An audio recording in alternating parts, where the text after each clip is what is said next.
कल की हकीकत की तरह देख लेता है। यही तो असली रहस्य है। सदियों से आर्षि मुनि और रहस्यवादी मानते आए हैं कि सपने दो तरह के होते हैं। एक वो जो सिर्फ दिमाग की थकान और यादों का खेल होते हैं, और दूसरे वो जो सीधे आत्मा से आते हैं। दूसरे सपनों को कहते हैं सूचना, भविष्यवाणी, संकेत। इतिहास उठाकर देख लीजिए, मिस्र का फिरौन हो या भारत का कोई राजा, सभी ने सपनों को दिव्य संदेश माना। कई युद्धों का फैसला सपनों ने बदल दिया।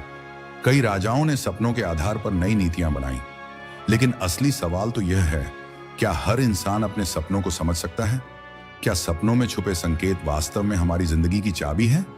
जरा ठहरिए और सोचिए, आपके साथ कितनी बार ऐसा हुआ है कि आपने किसी अजनबी को सपने में देखा और अगले दिन वही चेहरा आपकी हकीकत में आपके सामने आया।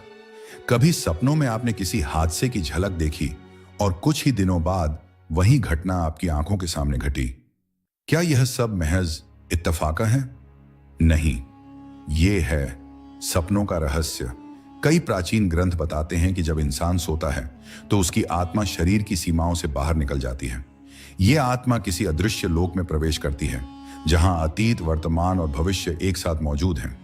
वहां समय का कोई नियम नहीं, वहां दूरी का कोई बंधन नहीं, वहां सब कुछ एक साथ है, जैसे ब्रह्मांड की अनंत पुस्तक जिसमें हर जीवन की कहानी पहले से लिखी हो। सपना उसी पुस्तक के पन्नों की झलक है। यूनानी दार्शनिक अरस्तु कहते थे, सपना हमारी आत्मा का दर्पण है। भारतीय योगियों का मानना था कि नींद में आत्मा सूक्ष्म शरीर के सहारे ब्रह्मांडीय यात्रा करती है। और आधुनिक वैज्ञानिक भी मानने लगे हैं कि सबकॉन्शियस माइंड सपनों के जरिए हमें वो बातें दिखाता है जिन्हें जागते हुए हम कभी नहीं समझ पाते। लेकिन अब असली रहस्य की परत खोलते हैं। कभी कभी सपने हमें सिर्फ डराते हैं। भयानक दृश्य, पीछा करते हुए अजनबी, अंधेरा, गिरना, डूबना, ये सब संकेत हैं कि हमारे भीतर कोई डर, कोई अधूरापन, कोई दबा हुआ दर्द छुपा है। सबकॉन्शियस माइंड इन प्रतीकों को सपनों के रूप में बाहर लाता है।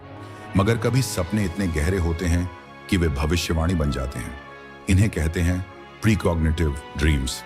दुनिया भर में लाखों लोगों ने इसका अनुभव किया है।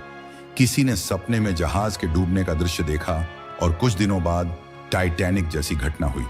किसी ने सपनों में भूकंप की झलक देखी और जागते ही पाया कि धरती वास्तव में हिल चुकी थी। क्या यह सब केवल दिमाग की कल्पना है, या फिर हमारी आत्मा वाकई भविष्य की झलक देख लेती है? दोस्त, यहां से सपनों का असली खेल शुरू होता है। क्योंकि सपने सिर्फ देखने के लिए नहीं होते। सपनों को पढ़ना होता है, डिकोड करना